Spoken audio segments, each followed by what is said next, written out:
Hello team and welcome to another ATP Geopolitics video with myself, Jonathan MS Pearce. This is a Ukraine War Frontline update for the 9th of June 2023. I'm going to rush through it a little bit today. I have a live stream I'm doing in half an hour, so let's see how quickly I can do this. There's positional battles going on in the northeast, so if we go to our usual starting point of Kupiansk to Kreminna, not a lot of activity there, some limited positional battles taking place. That's according to the ISW, and then really it's a case of going down to Bakhmut. There is some activity in Bilohorivka, which is just south of the forest there, but really not a lot going on until, as I say, you get to Bakhmut. Remember, my three lines here represent, in Bakhmut only, represent three different Russian defensive lines. Now, they're defensive because the Ukrainians are on the offensive. The yellow and blue, so yellow is pro-Ukrainian mapper Deep State, blue is pro-Ukrainian mapper Andrew Perpetua, and the red is pro-Russian mapper Suryak Maps, who is now back to mapping. The activity that's been taking place in this area is again around Bakivka and south around Klishchivka. There is some further gains, I think, around Bakivka as well. Not 100% sure. There's a lot of operational security going on. Suryak Maps has the admission that this Bakivka reservoir area that the Ukrainians have forced the Russians to retreat to Bakivka, but they don't have the Ukrainians in. He doesn't have Ukrainians in Bakivka. However, other mappers do.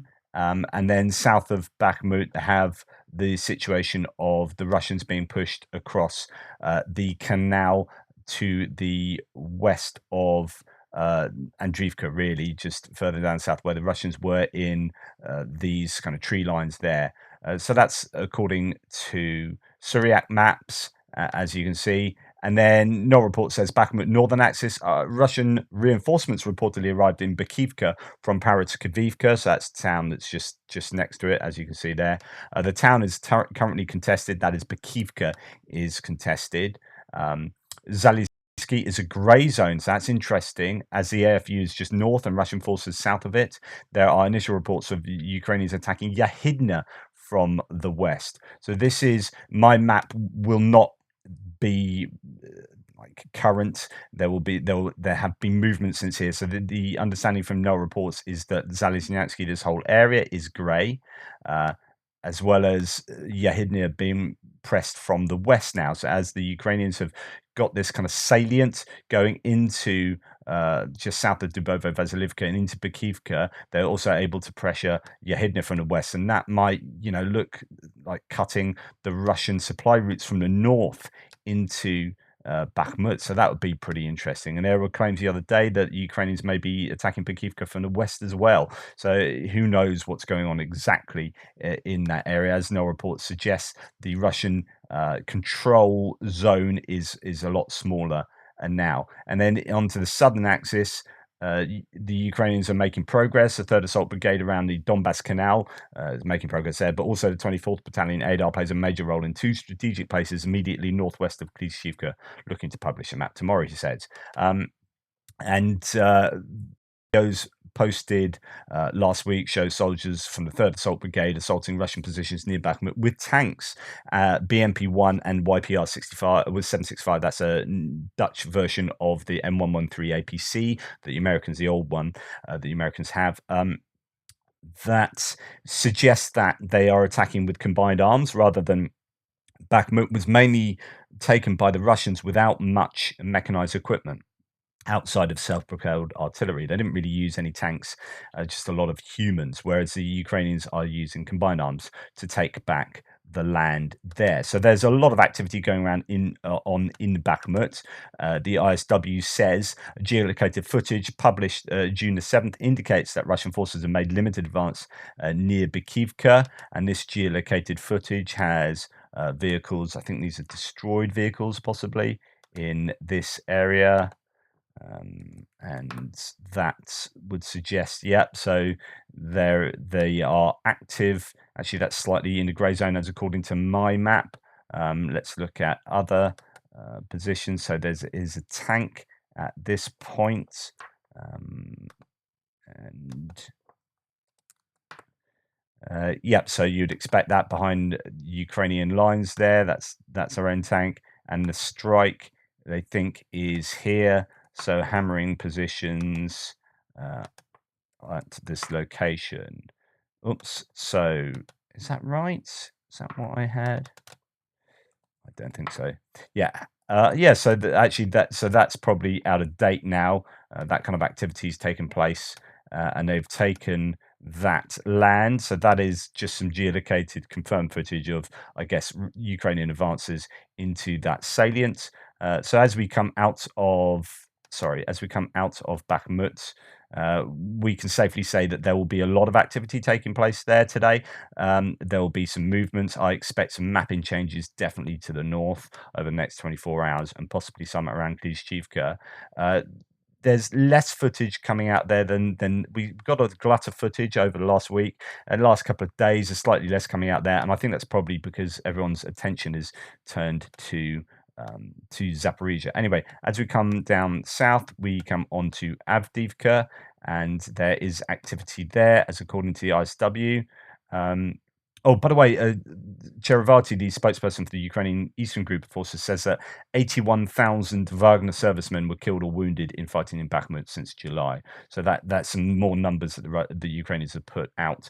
A Russian mill bloggers claim that Ukrainian forces have advanced near Vodyanye, and that would be in line with what all the mappers are now saying. So indeed, well, actually, it's more about Opitny than Vodyanye. So even Suryat Maps has now changed the map around here to show that this area is now not under control of the Russians. So it did go up like this, but that is now, as with the pro-Ukrainian mappers, a place where the Ukrainians have made some advances. That's north of Opitny. But the claim here is around Vodyanye as well, near Vodyanye. That is pretty much that for Avdiivka. There is pressure on the Russians in Marinka as we go further down south. So I'm just rushing through this. Not a lot of activity I hear about in the north of Avdiivka anymore. It's all about Vodyany and Opitny, and indeed Novelsky, where there's quite a bit of activity as well. So if we come down to Marinka, there are Russian claims that the Ukrainians are counterattacking in Marinka. This has been one of the places over the last week where the Russians have maintained quite a lot of pressure on the Ukrainians, having double-digit figure attacks every day, sort of 13 attacks, so on and so forth. Well, now a Chechen commander has said that General Laudanov, claiming that the Akhmat Spetsnaz, so there's a special forces, Chechen special forces, are repelling Ukrainian attacks in Marinka. So that is, I guess, a change of. Is that a change of initiative? I don't know. It's probably too early to say, but Ukrainians are gearing up to probably push in a lot of places, and I don't know what the Russians would do. Whether they will keep up offensive pressure anywhere along the front line, or whether they'll just go into defensive mode. I don't know. I don't know whether you'll see them continue to attack in Marinka whilst defending elsewhere. I don't know if that's what they'll be doing. And then really, it's all about Zaporito, or it's mainly about Zaporito at the moment. It's kind of taken the attention away from Bakhmut, where I think there's still some significant work being done by the Ukrainians. This is where the counter-offensive is kind of really working itself up. There is, if we go, oops, no, that's the wrong color. I need to go to this color. So if we look at, first of all, what the ISW says about this area to get a sense of what they're saying in terms of losses and expectations. So the Ukrainian counteroffensive has begun. Activity throughout Ukraine is consistent with a variety of indicators that Ukrainian counteroffensive operations are underway across the theatre. Ukrainian officials have long signaled that there will not be an announcement of that the counteroffensive has begun. There's been leaks that it has basically. There's admissions that it is begun, and it's pretty obvious, right? The counteroffensive won't likely unfold as a single grand operation. It will likely consist of many undertakings at numerous locations at varying size, and intensity over many weeks. The initial counteroffensive operations may be the most difficult and slowest as they involve penetrating prepared defensive positions. Initial setbacks are to be expected. This phase may also see the highest Ukrainian losses, and we are seeing high Ukrainian losses. Yes, the Russians are losing a lot as well. We're not seeing visual evidence of that because the Ukrainians are keeping tight operational security around the released footage. So all we're seeing is the Russian footage. So we might get a skewed idea of what's actually going on. We might think that's really the Ukrainians are losing more than the Russians, and they've had all these repelled attacks, and they failed to attack and succeed. Well, that's because we're only getting the Russian footage, which will only talk about the Russian successes. So be careful with that. But also, this is the highly attritional part of the offensive where they are looking for the weakest point to attack. And that will involve trying to penetrate through minefields, artillery barrages, defenses, all of that stuff, which will be challenging. I've long said that I think this will be a difficult counter offensive for the Ukrainians, and I have talked up the defenses. I know lots of people, Thomas Steiner, have talked about how the defenses are easy to overcome. Well, yeah, theoretically they are, but in reality, you start getting a bunch of your vehicles blown up by a minefield, and everyone starts panicking, and you turn your vehicles around. If you don't have a load of demining vehicles being able to be used like all over the shop, then you're treading on thin ice. And I've seen some demining vehicles, Mikliks and mine rollers, but that's very limited. So I just think it will be attritional, as it says here. Militaries have long identified the penetration phase of the mechanized offensive as the most dangerous and costly. The successful failure of this phase may not be apparent for some time.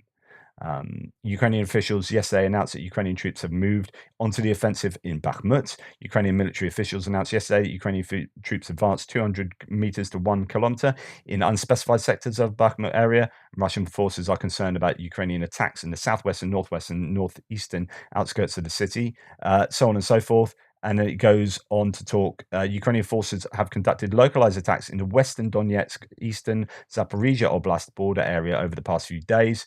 Russian sources have reported that some critical settlements in this sector are still contested. Ukrainian forces appear to be conducting ground attacks in western Zaporito Oblast in the area south and southwest of Orikhiv on the 7th to 8th of June. Russian mill bloggers have been the most concerned about this area since early 2023. And that Russian sources are claiming that Ukrainian forces have committed Leopard tanks and other Western kit to these attacks. Okay, so let's have a look at that. So on the war map, a map of this area, you can see there's activity in the Volskaya Novasilke area, Novodonetsk, and Adiivka. Then moving west, there is south of Orikhiv in a number of places the Ukrainians are attacking. One of these places has seen a Ukrainian or two Ukrainian columns, I think, ambushed, and a Leopard tank, at least one Leopard tank, has been lost or is damaged and will need some serious repair. There's a lot of talk about how this is, a bit of a shocker for the Ukrainians. This kind of stuff will happen. I will say that it does look like their vehicles are a bit closely packed, and that makes it rather easy to take them out. With artillery all in a line down one road. But yeah, again, this is Russian video evidence that's coming out only, so we don't know what the Russians are losing as well. But the Ukrainian general staff have said that the figures are high. I report that on my news, the first thing I do on the news. So they have lost, it appears, a lot of mechanized equipment and a lot of artillery. But we're yet to see the actual video evidence of that. I think the geolocation for that lost Leopard tank is here. So let's go and check that out on my map to see where that took place. And yeah, that appears to be south west of Orikhiv. So moving towards Novopokrovka.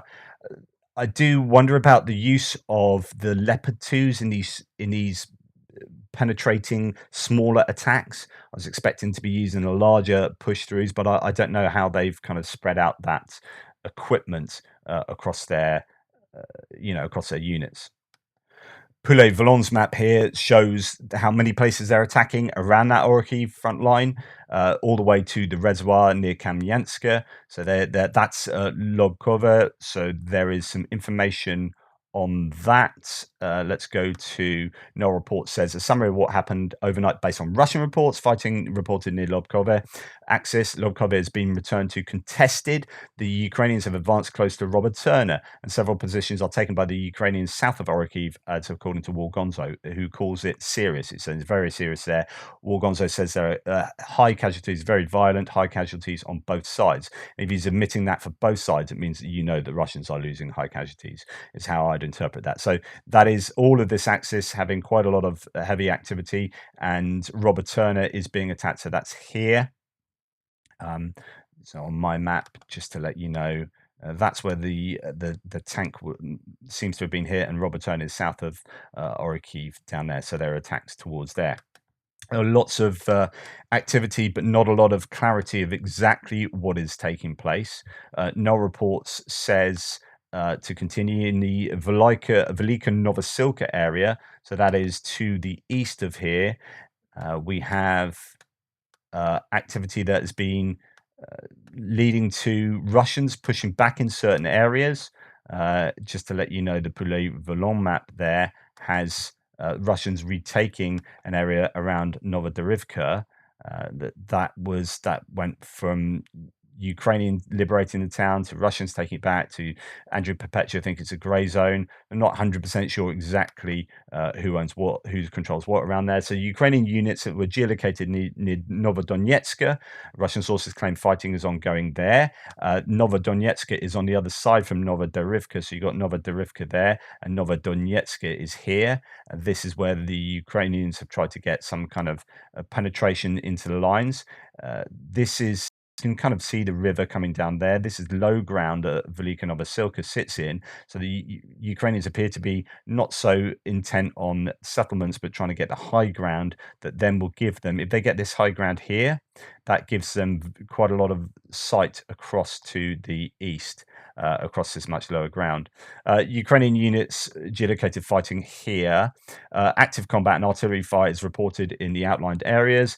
No confirmed breakthroughs yet. The Deputy Defense Minister Malyar's confirmed that fighting is around Volskaya Novasilke, as we know. Unless further geolocations of Russian vehicles in the village emerges, this global war monitor claims that Ukraine have liberated the village of Novodarivka. So that's the one that Poulet Volant says, is back in the hands of the Russians. So I don't know. At the moment, there are just contradictory claims coming out about a good many of these places. And then No Report says on another report, and this is from two Russian majors, the enemy was able to gain a foothold in the settlement of Lobkova, so that's back over to the reservoir. Fighting continues. The enemy is trying to expand the occupied bridgehead by introducing additional armored vehicles, up to 12 tanks and other armored vehicles. And that is, over Lobkova area there that No Reports is talking about. So there you go. That's kind of what is happening. Just one more claim here from No Reports. In addition to earlier Russian claims, another Russian channel now reports that Ukrainian forces managed to break through Russian defense lines near Robert Turner, and that Russian forces have retreated to secondary lines while the Ukrainian forces try to gain a foothold. So as you can see, it is a bit of a confusing picture. Here I've tried to, on my map for this area, I've tried to do what I've done up in Bakhmut. So the red lines represent Syriac maps, pro-Russian map, and the blue line represents pro-Ukrainian mapper Andrew Perpetua. Deep State map hasn't changed their map almost for the entirety of the map for the last day. They, I think, are keeping really tight to operational security. So I don't think we'll get a lot out of Deep State unless it's, really out there, open source. Everyone knows that has taken place several days later type thing. So I'll be paying slightly closer attention to these two mappers to get an idea of what each side is thinking. And as you can see, there is disagreement. There's disagreement around the Novodonetsk area, where pro-Russian mapper seems to think the Russians are still holding out better than Andrew Perpetua does there. And there's some disagreement here also around Maya Malatok Machka as well. But it's going to be pretty chaotic because the Ukrainians appear to be hitting in so many places along this entire front line. And then we've got all the places they're normally fighting, like Marinka, Adiivka, uh, and Bakhmut, where it's particularly quiet. And I just wonder whether Ukrainians will have something up their sleeves and do some surprise attack around this Svatova area, or whether this will not be as important. I did say recently that actually I've come to think that as long as you can hit Starobilsk from a distance and take out the railway there, this won't be as important a front line going forward, because this is broadly agricultural countryside, agricultural land, all kind of hills and so on and so forth. There aren't too many cities there that have particular strategic advantage. You have to start coming down here for that, and much more industrial area there. And then the eastern front line and Zaporizhia have obviously their own values. So I think really there's going to be a lot of concentration for this area because of Melitopol, the land bridge that connects Crimea, and as soon as the Ukrainians are able to get close enough, it means they can hammer Crimea using various munitions and whatnot. So that's the situation there. It is, as I say, really dynamic. I hope is of some use. Sorry, my fingers aren't very good today, so the map's all over the shop. And I'm doing a live stream in 10 minutes. So that's why I've rushed. I do apologize. Take care and speak to you soon.